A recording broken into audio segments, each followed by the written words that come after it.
Welcome to the Chain Film Festival. My name is Patrick. I'll be your host today, and I am joined with the crew of It's Just a Dartboard. And I'm going to ask you to introduce yourselves individually and what role you have, because we're joined with three members of the crew of the film. Start off, go ahead, Sean McConaughey. Say hello, and what was your role in this production? Hey, I was the writer and director of It's Just a Dartboard. All right, thanks. And again, thanks for joining us today. Of course, thanks so much for having us. Yeah, we're also joined with Jackie Furak. Jackie, what was your role in this production? Hello, my name is Jackie Furback. I was the production designer and art director. Excellent. And then last but not least, we are joined with Gabe Acevedo. Gabe, what did you contribute to this production? I was merely an actor in this production. Just participating. No, I played the protagonist, I would say, Greg. And Greg is spelled with 2 G's, in case anybody was wondering. That's a good distinction. Actually, no, 3 G's. That was an important aspect of the script to include the 3 G's. That changes my whole interpretation of the film now. You're welcome. Thanks. I'm gonna have to watch it again. Greg, I'm gonna start with you. Or actually, this is probably for everybody, but I feel like Greg is a little bit of all of us right now as we go through what we've been going through and tackling on projects, trying to keep us busy, trying to keep our minds occupied, and sometimes failing. And there's a joy in the process as opposed to the ending. And so while this question is for you, Greg, it's actually for everybody. So during the process, how much of it was scripted? How much were you allowed to play? And for other members of the company, how much were you in the moment going, oh, let's try this instead because this kind of hits home, or I can relate to this? Was there an environment that was encouraging of play and exploring during this whole project? Oh yeah, it's for me. So yeah, I think the dialogue was pretty tight. We kept close to that, but I feel like that there was a lot of room for improvisation, experimentation in the physicality, because I think, like, you've seen it. A lot of it is physically driven. I have to like struggle with this dartboard. So there was a lot of improvisation encouraged. A lot of dancing like nobody's watching in some moments. And I thought it gave us a lot of room to try different things, and see which one kind of worked best. Great.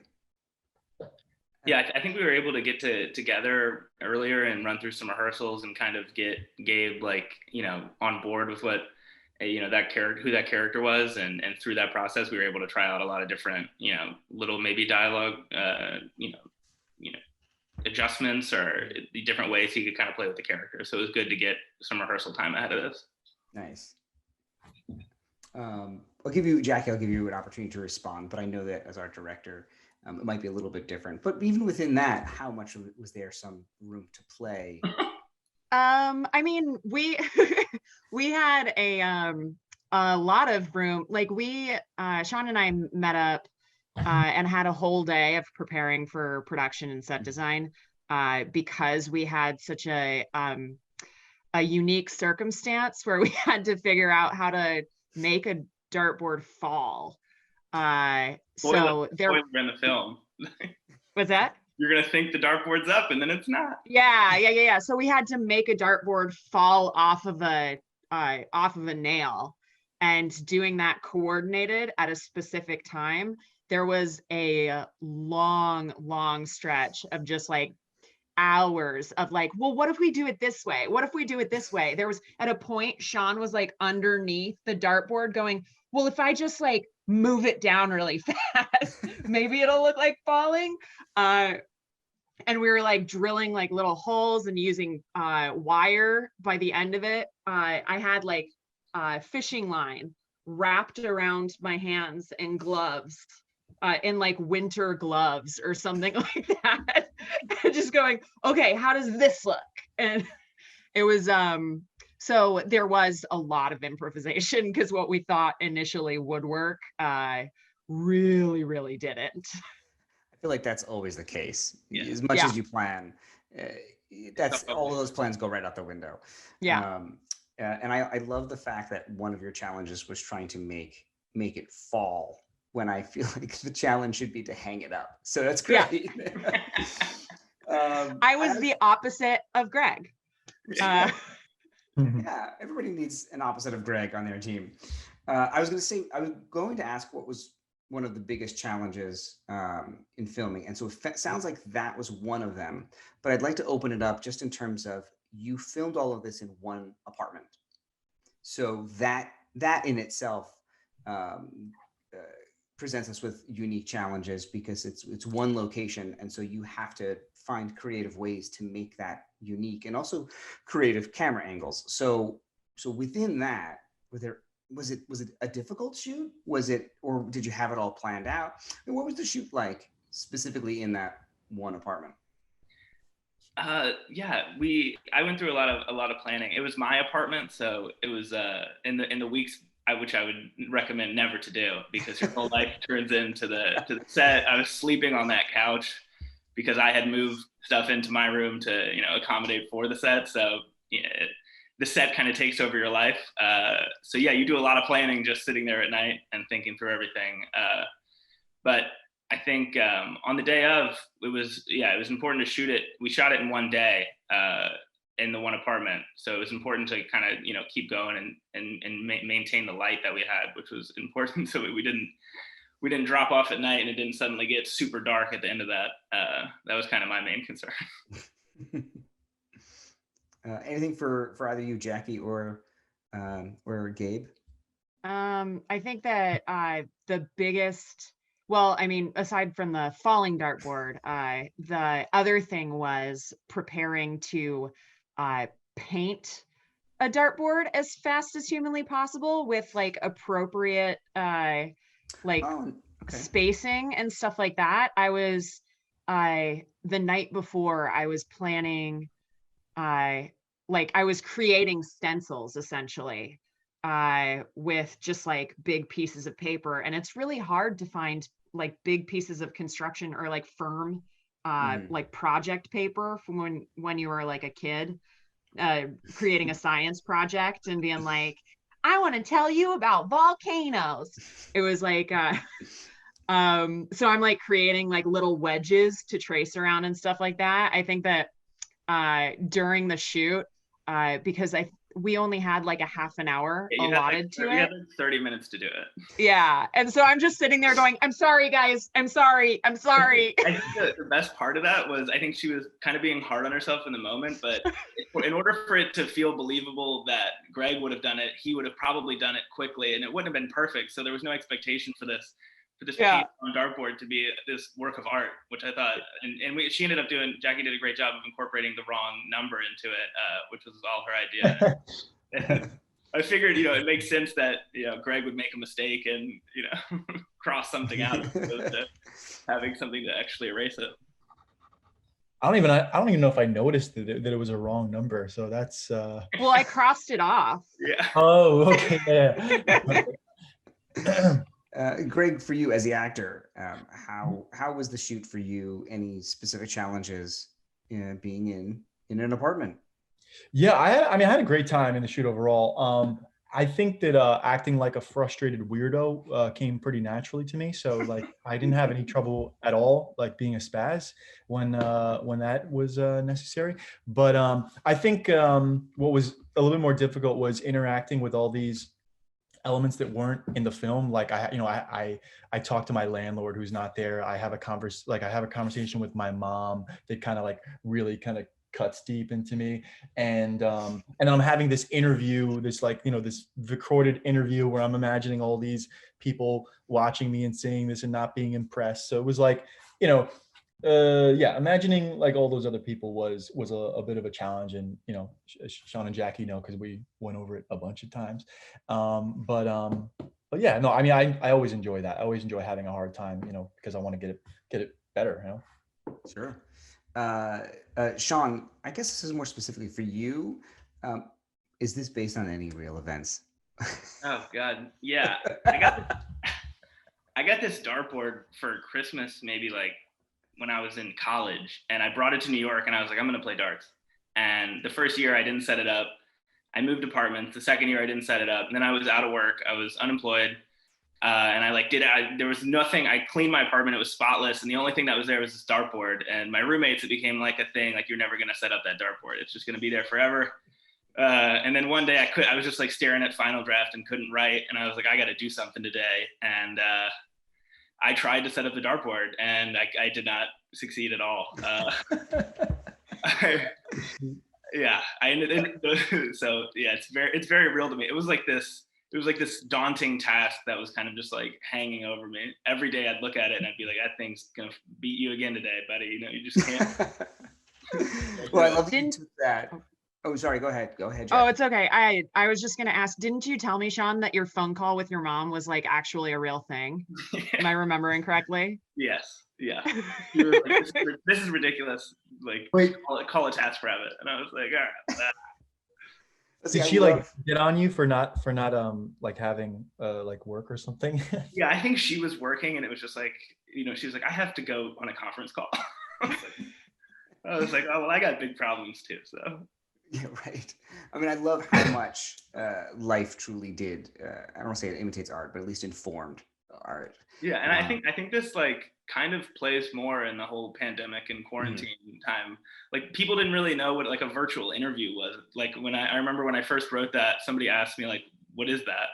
And now everybody does everything virtually all the time. So, and they're at home alone. Some people very isolated, and I think this is like I think it definitely is a little more like timely with the quarantine. And that was the next thing that I was going to bring up, is that it is, I was going to ask if it was filmed specifically with this time in mind. It sounds like it wasn't, but it's such a perfect film for what's going on right now. Because like I said before, we're all trying as hard as we can to occupy our time as we're sitting here, you know, waiting and doing nothing. We actually shot it the last weekend of February, which was right after the first COVID like test that was officially, there's a COVID outbreak. I was in Seattle at the time when we were planning it over the phone. Yeah, so I mean, I remember we had people on our set, like our sound designer was, I think he had a fever. I know Jackie, you weren't feeling well, and nobody put it together at the time that it could have been that. It still wasn't that much of a thing until we got into the editing room, and we did it pretty quickly. And then right as we finished editing it, my editor kind of got sick, and I was like, it was like early March, and I was like, oh no, the whole crew has had this. But I don't think we would have got it done had it been 2 weeks later. Sure. We had like 11 people in that small apartment that day, but it was just on the cusp of like starting. I mean, it really is a perfect film for what's going on right now. And so Sean, Jackie, Gabe, I want to thank you so much for joining us. Thank you for submitting your film. This is like I keep saying it, it's a great film for right now. It's a great film in general. Like, it's a lot of fun to watch you struggle with this. And now knowing, Sean, that there's a little bit of you in there, it makes it all more real. So thank you so much for joining us today, taking time out of your day to talk to you about It's Just a Dartboard. This was a pleasure. Thank you so much. I am joined today with one of the actors from Lost and Found, Adam DiCarlo. Adam, how are you doing? Good. How are you? I'm good. Thank you so much for joining us today. Thanks for taking time out of your day to pop on with us in this slightly unique form of a talkback. Thank you for having me. I appreciate it. Yeah, thank you. I want to jump right in and talk about the concept behind this film, which is spending at least a day, if not more, completely cut off from any sort of mobile device, no phone, no nothing, and taking that time and actually wandering around the city and changing your pattern up. So my question for you as the actor in it, did you take time and prep, and did you decide, I'm going to see what this is really like beforehand? And like, so did you spend any time outside of filming, I'm going to cut myself off? Well, so I wrote it as well. I'm the writer and director as well. So I guess, movie making, it's a lot of, I wish I could have is the answer. But you're on your phone constantly, just, doing like the business of making movies and stuff. But I think there was one weekend where I tried to just sort of like, leave it to the side and but it's hard. It's all It right. really is. It really is hard. And in fact, watching it, I definitely had a little bit of anxiety in some moments. Really? Yeah, because I was like, I know I got why he doesn't have his phone. But it's such a refreshing take on what's going on in the world today, where no one is really looking at anybody else, and to see somebody take time to look at the world and basically look up. It was nice following you on that journey. And I think some of the anxiety I had was the moments that you reached for the phone. Like, yeah, I need to take a picture of that. Yeah. No, I can't. Well, you know what? Let me take it in and I'll remember it. Yeah. There was also a really lovely meeting with one of the other characters in it, with one of the guys that you had gone on, or your character had gone on a date before or earlier. That was another moment that I was like, this could turn ugly. And it was such a nice meeting, and it went in a direction that I did not anticipate it to go. I really thought it was going to be like, okay, we're done. Sorry, you lost out. But It was nice and refreshing to see, well, we had a connection and we're going to continue on. So I like the fact that your story had this very upbeat, positive vibe to it. It was it's a happy feeling film. Yeah. Despite the fact that you've lost something that's very personal and something that we all cherish. How long did it take you to film this? We had a 2-day shoot. Okay, nice. Yeah, and we like really lucked out with the weather, because the very next day after we wrapped, it was pouring rain here in New York City, and we were just like, oh my gosh, could you imagine? This would have been a nightmare. So yeah, we really lucked out. While you were filming, it's obviously you're filming around New York City. I saw Gramercy Park. You're also in like a sidewalk restaurant. Any challenges filming in the city? Because the city is, while it does cooperate, the city is its own living, breathing thing that you can't control.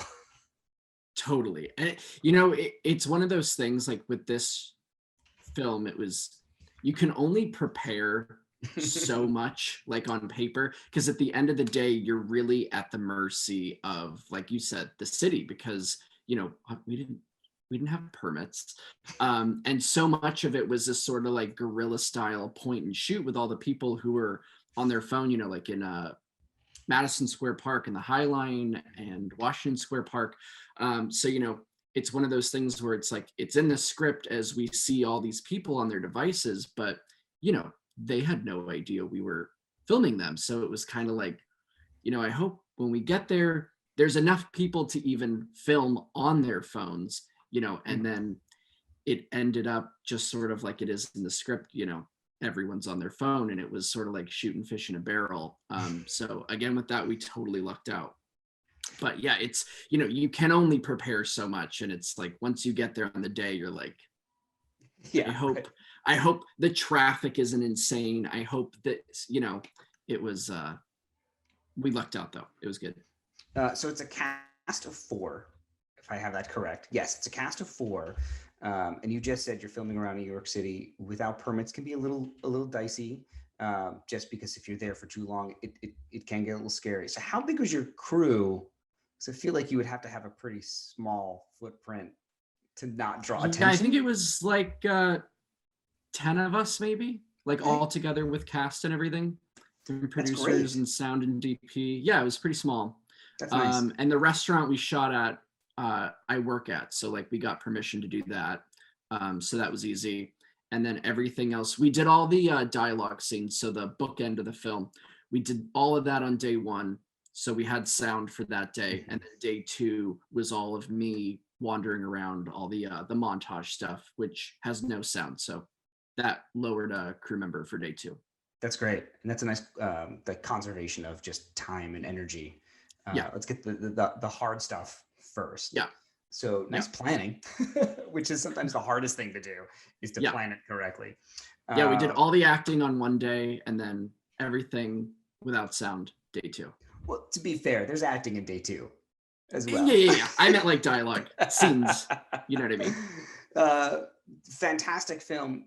Is there some place that people can see some of your other work? Do you have anything else going on out there? I am almost done with post-production on my next film. It's called Skeletons. You can find us on Instagram, Skeletons Film, which is a LGBT drama, very different than Lost and Found. That'll star Robin Lord Taylor and Tommy Beardmore, who were the other 2 guys in this film. And we shot in October, had a COVID compliance officer, the whole 9 yards, which was its own thing. Oh, it is. Yeah, so we did that in October, and we should be done in like 3 weeks with post-production. And then Lost and Found is sort of at the tail end of its festival circuit now. Wonderful. Well, we're definitely happy to have it here. Thank you. And part of our festival. You just mentioned 2 of the other actors that are now in one of your other films. And so this is something that I found as an actor, filmmakers and actors start to form a bond and enjoy working together. So do you, as a director, writer, I know you were also acting in this, but with the directing hat and the writing hat, do you like putting your friends in work, or are you looking outside of that circle? I'm sure that we're always looking for other people, but like when you write and you come up with ideas, do you have specific people in mind?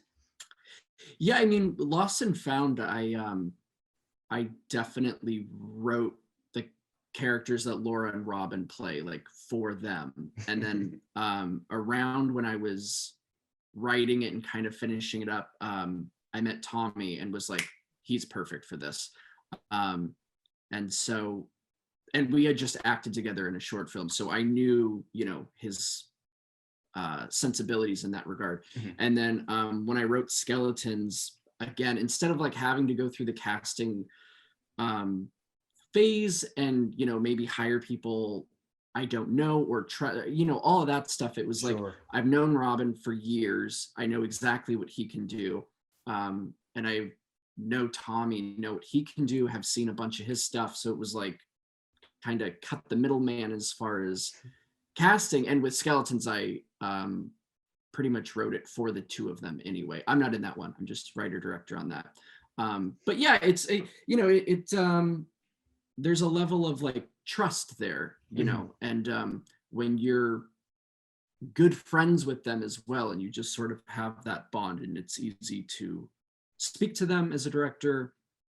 And yeah, like it helps when I know exactly what they can do, so I'm putting them in it for a reason. So yeah. That's fantastic. I mean, also there's a whole other level or whole other layer with COVID that you might want to skip the casting process and work with people that you trust that are within your circle, because that opens up a whole other slew of problems or issues.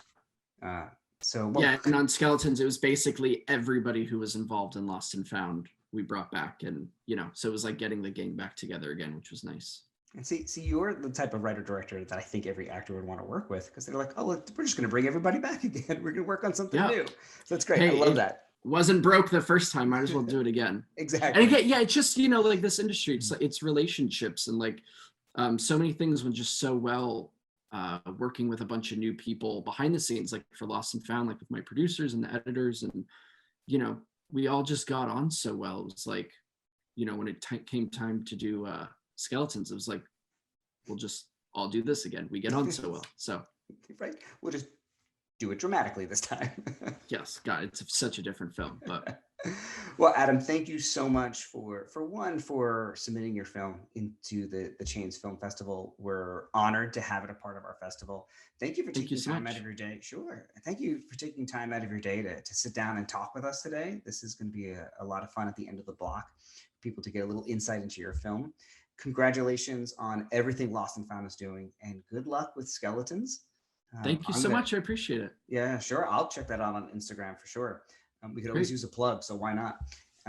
So thanks a lot, and have a great day. Thanks, man. You too. Thanks.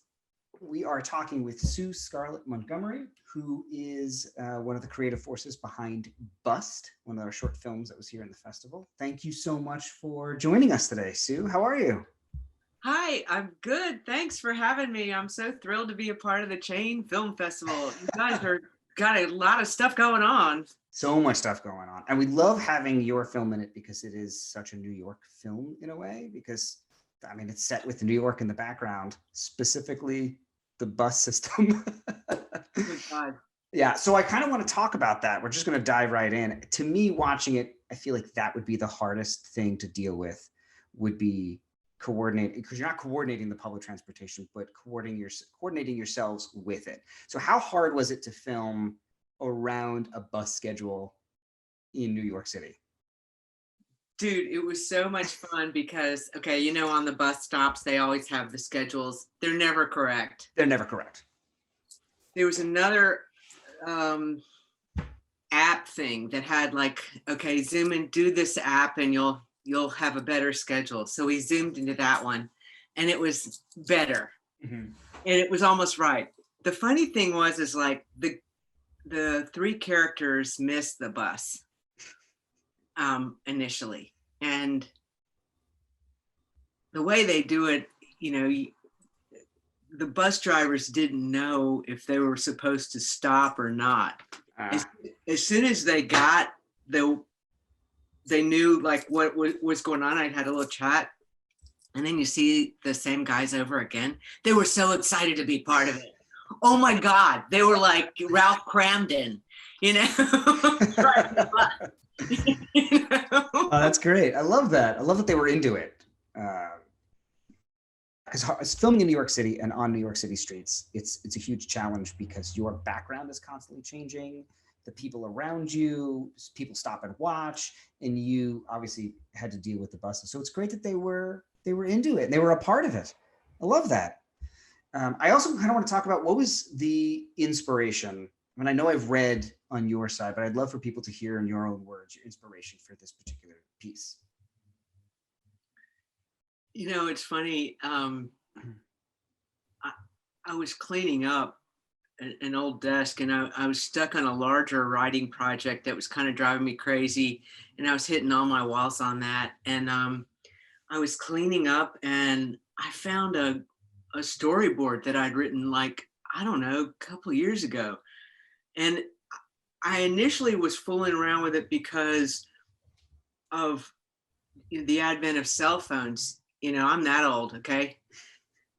And how having communication right away instantly can change your whole day or change the story or change whatever. And so the storyboard was already there, and I just sat with it and I thought, you know, I should really shoot this. And the funny thing is as soon as I committed to doing it,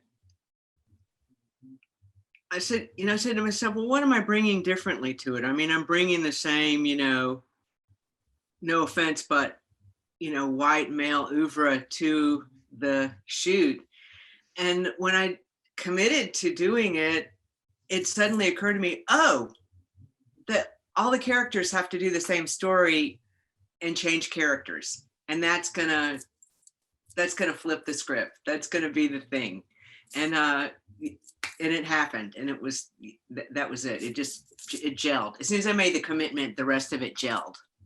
It's really nice. I mean, that choice right there clearly changes the film itself. We're watching the same story 3 times in a row as the 3 different characters are swapping parts, and we have 3 very different stories, but they're all exactly the same with the dialogue, the scenario. So it's just so interesting to see what different genders, what different races, what different aspects of life bring to that same story. And I kind of want to piggyback on that. It's non-traditional casting. So was there any special insight that the actors brought into it? Did you, while you were filming this, once you started to switch and play up the different roles that they were playing, was there anything that they noticed or anything that they did that truly informed the different versions of it? I think Anna playing the bad girl was just so cool. What she brought to it was just so genuine, and it wasn't it wasn't put on. It really came from within. It was just so great. And even she swears in it. And even that was just like, it was just so perfect. And just everything about it. She was just, I'm glad she just gave me her inner bad girl. Nice. She's not a bad girl. She's a really good girl. But she played it really well, and they all played their different versions really well, and it sold the story in 3 very unique ways. We talked a little bit about filming in New York. How long did it take you to film this? Because I know you were dealing with bus schedules and things along those lines. So what was the duration of actually filming? So I had rented equipment for 2 days, and the place is down over, and every storyline had a day. Mm-hmm. I just booked a day for each thing. So I had 2 down, and I was really lucky because I didn't know that Adorama was run by a bunch of Hasidic Jews who close on Friday or close on Sabbath. So the equipment couldn't be returned on because of the Sabbath, and so I had an extra day, and I was going to do the 3rd storyline like in another season, which would have been disruptive, and you never know how different the street's going to look. Mm-hmm. Blah blah blah. So I was just so lucky that everybody was on board, like, hey, yo, I got the equipment for another day. It's really exciting, can you work tomorrow? Everybody was on board, and I'm like, oh, yay.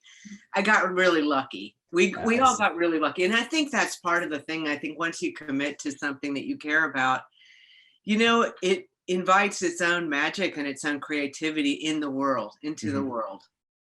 I agree with you that had you waited to film that 3rd day in a different season, or even a few weeks later, the cars in the street would be different. The look of the trees would be different. And it was nice. I keep remembering the last scene of whoever is on the bike riding away behind the bus. It's the exact same shot every single time. It's just the person is different. And had you waited, that would have informed the film, but just in a different way. So it was nice that you had this carbon copy, at least this shell, for every single situation. So congratulations that you were able to be so lucky. Yeah, I was open to the luck. The luck happened. Everybody was on board. Yeah, and I can't wait to do the next bigger thing. Sue Scarlett Montgomery, thank you so much for taking time out of your day to join us. Thank you for submitting your film to the Chain Film Festival. It was a pleasure to watch. I really did enjoy watching all 3 iterations of the same story. It's such a unique tale, or a unique perspective on different storytelling in general. So thank you so much. This was an absolute pleasure. Thank you so much for joining us. We are here talking about the film My Dinner with Schwartzey, and we are joined by Melissa Skirball and Penny Jackson. Ladies, thank you so much for joining us today. Melissa, what was your role in this production? Primarily, I was the director. I also was the co-writer and one of the producers. Mm-hmm. And Penny? I was the co-writer and a producer, and this film is based on a short story I published called Schwartzey. And I want to start with talking about that because it's a film that's based on a short story. So what was the process like of taking the story and then converting it to a screenplay? Well, I never wrote a screenplay in my life, and I needed this brilliant woman to guide me along and adapt it into a screenplay. So it was a real, like a master's in screenwriting. I think that the big key was to take this story that was a memory piece, mm-hmm. and to hone in on one night, not something off in the future, and make it present. And to me, I wanted to keep it through the young girl's eyes. So creating that. And I do want to shout out our line producer, Evan, who gave us a lot of great notes on the 3rd and 4th and 5th drafts. But, once we took him on board, there was some finessing that went on. And once we got our locations and our actors, things change. But definitely it was just kind of honing out all of the things that we couldn't fit into that one night. Mm-hmm. Now, when I watched this, I immediately thought of Alice in Wonderland. And so, okay, good. You're shaking your heads. I wasn't even sure I was going to ask this question because it would be terrible if I was wrong. No, you got it. It definitely looks like Alice down the rabbit hole. But my takeaway was the rabbit is her key out of it, as opposed to her key into Alice or into Wonderland. So clearly we've hit on something. If you want to talk about that a little bit, of why you decided to do Alice in Wonderland, or at least draw some inspiration from there, and what the symbolism of the white rabbit, because it pops up a lot for you. It's very different. Probably we'll get slightly different answers from each of us, but which is great. One of the things, we both share a love for Alice in Wonderland, and Penny has another play that is set in an amusement park based on Wonderland, which is amazing. But when we first started to talk about this piece, moving from the short story to the short film, in the original story, there's a cat, not a rabbit. Okay. And we had her getting out of the limo chasing this cat. And I'm like, oh, it's very Breakfast at Tiffany's. And we kind of decided we didn't want to do that. And as we brainstormed different animals, monkeys, dogs, when I said rabbit, we both went, because then all of a sudden, all of this imagery and how the characters would dress and how each one would represent one of the characters around the Mad Hatter's dinner party. While that rabbit is the way out, like there was a different imagery that I was playing with, whereas Schwartzey, all dressed in black, was kind of this black hole that everybody was revolving around. The white rabbit was more pure and out. But as you notice, she follows the white rabbit down the hole at the end. So Penny, go ahead. Yeah, both Melissa and I are obsessed with Lewis Carroll, and I indeed wrote a play called Welcome to Wonderland, where all the girls have to dress up as Alice's, and it's very dystopian. And both Melissa and I always talk about kind of the sinister side of Lewis Carroll. I mean, today he probably would be accused of maybe being a pedophile. And, here we have Schwartzey, who likes these young girls. And when they grow up, he dumps them. So I thought it was brilliant that Melissa came up with the white rabbit. And I do want to thank Melody. Was that the rabbit's name? The rabbit's name was Melody. I would never film with a live animal in the meatpacking district ever again. Or just in general. Ever again. Yeah, it was interesting, but yeah. Yeah, it was on a night where it was like all the art galleries were open. It was and it was freezing cold. And, they always say you never have enough time in film. And, we wanted to shoot 3 different endings. And it was like 2 a.m. on a Sunday. And we had a 16-year-old girl who was freezing. So we just went with that one last shot, and it worked really beautiful. And Melissa and I always talk about, she's going down the subway, but maybe she's going to come up eventually for another adventure. Or down for another adventure. Or down for another adventure. So you talked about, or you brought up filming just now. So did you film this all in one evening? No. It was 3 nights, 2 overnights in the bar and 1 for the exteriors, the limo, and those last shots. Still a relatively short amount of time to get that all in. I also want to talk about the use of color, especially at the beginning. The color is very vibrant, and also some of the sound. And your use of sound and use of color that you use to propel the story forward. And you even brought up Schwartzey is one of the only character that it's just all in black, so sucking everything into him. But as the night wears on, those vibrant colors disappear. And so how much of that was intentional? How much of that was part of the plan of like, she's she's very excited about this world, and it's very bright and it's very noisy, very loud. And then as she starts to peel away those layers and see the truth, what I took away was it's very dark and sinister, to use one of your words from before, and it loses that vibrancy. I think the color choices and the sound choices, it was all very deliberate. We had a wonderful colorist who I can't recommend highly enough, Carlos. Do you remember? I'd have to look up his last name, but Carlos was fantastic.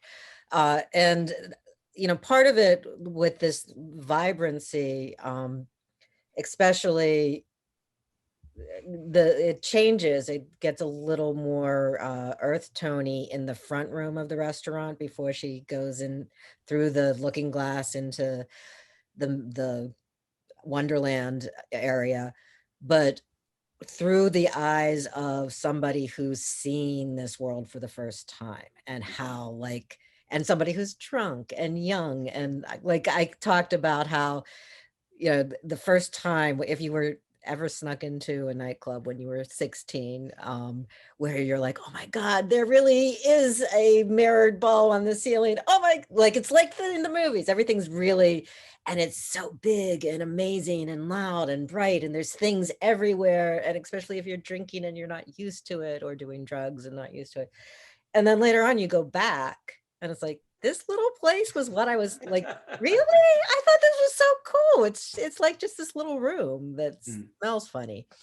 But yeah, so there was definitely very much because I wanted it to be through her eyes, it's probably looked more luscious than it actually was. Nice. That's actually a really good way to put it. And I think what you said was a really good point too. If you've ever gone back to a bar with the lights on, that's a great, like, wait, what is this where we were? This can't be where we were last night. Yeah. And I think we see that in a way. Her lights are turned on and she's starting to see this world, at least Schwartz's world, for what it is. How was it working with a young actress? And she's not like a child actress, but she's still 16. She was 16. And you're asking her to basically be introduced to a world that is a real world out there. What was that like working with her? She was amazing.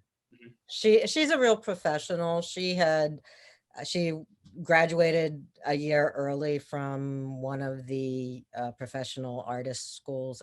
I forget which one. And now she's at Hunter.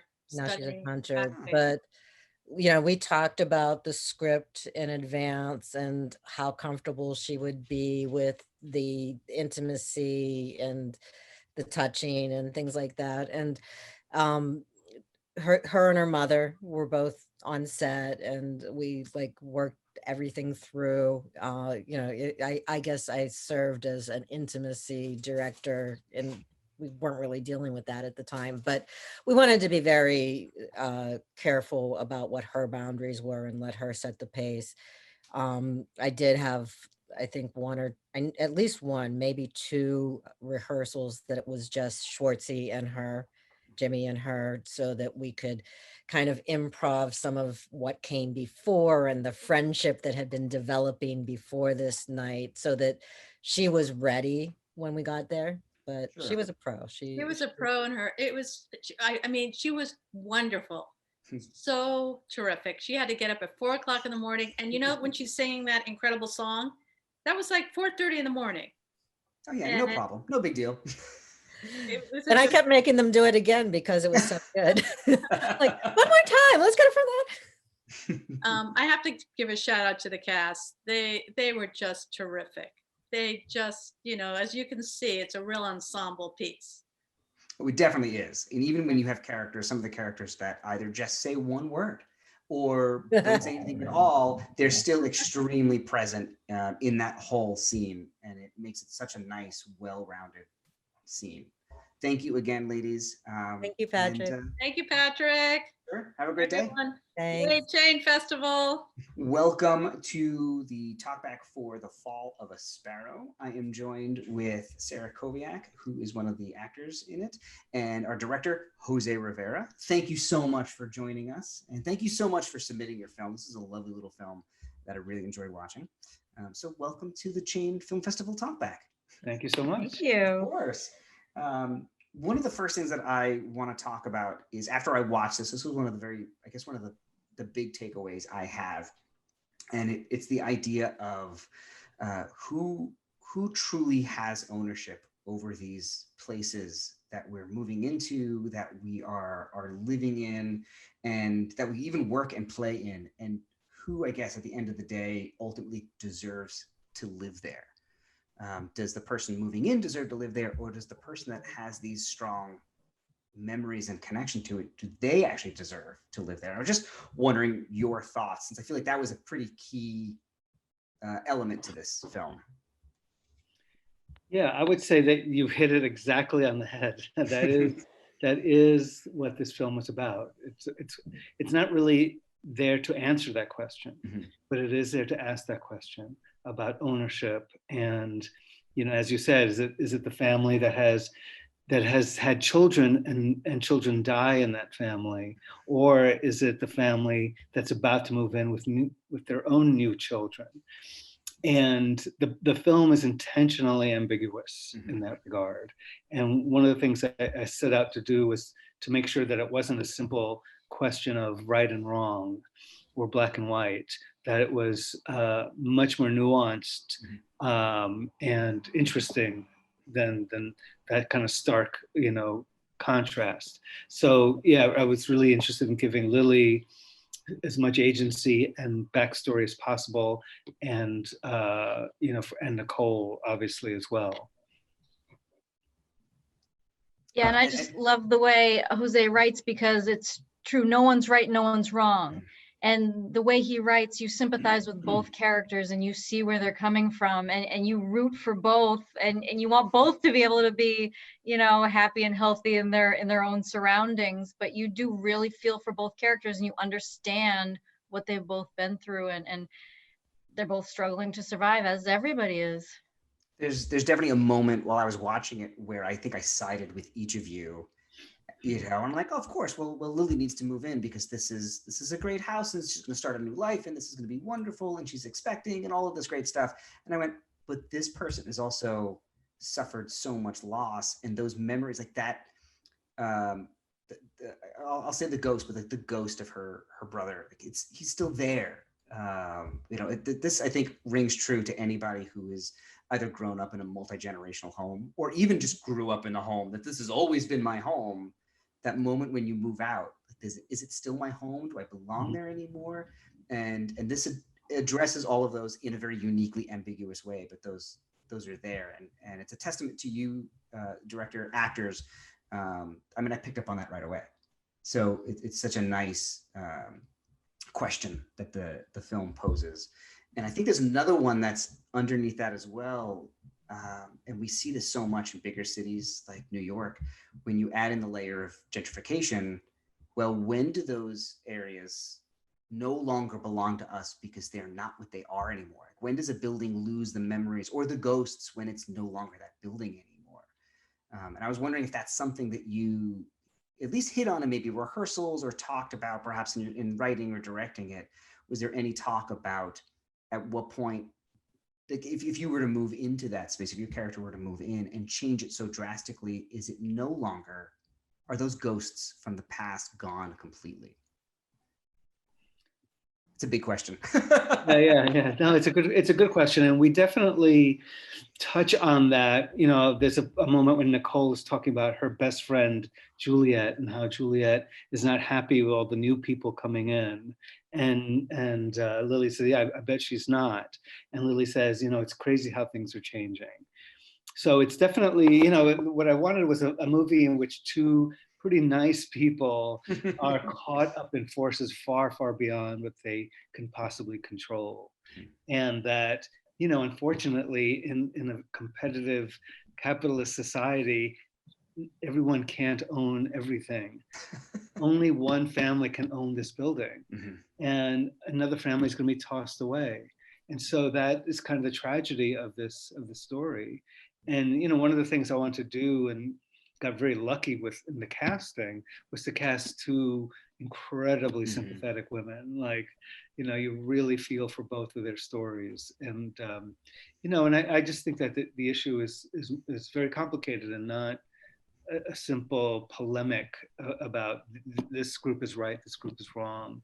You know, it's far bigger. Mm-hmm. It seems, yeah. Oh, go ahead. No, you go ahead. No, it seems like there's always going to be a new person or new people. And there has been for thousands of years all over the world in different locations and villages and cities. And there's always going to be new people, and it's always going to be hard, and things are always going to change. And there's always going to be pushback from the people that are there previously, and then the new people coming in. And it's just this cycle that never ends. So how do you change with it? How do you deal with it? How do you grow as a person with it? How do these two people survive with it? Sure. But it's almost unavoidable. You know, and how do you grow but still pay some sort of honor to the memories that are there of past lives that are there? I have to ask also, and I want to make sure that I'm pronouncing her name correct. It's Merritt Marsh. Merritt Marsh. Merritt Marsh, who, I mean, you both were fantastic. And she's a younger actress, and I know that she's been on Broadway, so I feel like she can hold her own. But when I saw you enter, and I saw the two of you enter and talk to each other, Sarah, I thought, oh, well, Sarah's gonna outclass her completely, but she held her own. So what was it like for you working with somebody who is a younger actress, almost a child, maybe just sort of like on that cusp? What was that like working with somebody younger, but who is still like they're just tit for tat with you? She's fantastic. Mm-hmm. And I have to say, I think it's because we're both trained theater actors. We come from musical theater and dance. I was a professional dancer my whole life. So we're used to rehearsals, doing things over and over, making it perfect. So, and of course, you know, she's been on Broadway singing and dancing. So we came from the same world, and we clicked right away anyways, our personalities. She's so sweet, but we were on the same page as far as how much we need to rehearse and how dedicated we were to it. And as Jose will say, you know, we did all these 16-hour days, and he never yelled cut because one of us forgot our lines. The two of us word perfect for the whole time. That's great. And that's due to the rehearsal and the dedication. And yeah, so she was a joy to work with. Oh, so Jose, question for you about working with these two actresses. They come from the stage. Was there something about their backgrounds that maybe made it, I don't want to say easier, but was there something different than working with actors that are strictly film actors? Yeah, I mean, I think yes, nothing's ever easy in film, as you know. Of course. But I knew I could relax because of them. I knew certain things I didn't have to worry about. Like, they were always going to hit their mark. They were always going to remember their blocking. They were always going to be word perfect. And so that was a big part of my brain didn't have to worry about that kind of thing. And I could worry about the other things that a first-time director worries about. But yeah, no, it was you know, their tremendous training and also just dedication to the job. You know, I mean, they showed up early. They knew everything they needed to do. There was never a moment of complaining or pushback or anything. Mm-hmm. So no, I was very, very lucky in that way. That's great. That's great. Thank you. And then I have to ask about the story itself. Is there anything about this that hits on a personal level? So did this come from, I don't want to necessarily say personal, something from your past or anything like that? Or is it just, did it come from something that you've observed or a life experience? Anything along those lines? Sure, it actually is from my past. Yes, in the 1980s, I was Lily. I was that person looking at a property on 6th Avenue in Brooklyn Heights, back when it was a very different neighborhood. And, you know, I thought I was just looking at a empty apartment where in fact I walked into a family. And wow. Yeah, having dinner and watching television. And I ended up kind of disgusted with the whole thing and went off to the kitchen just to be by myself.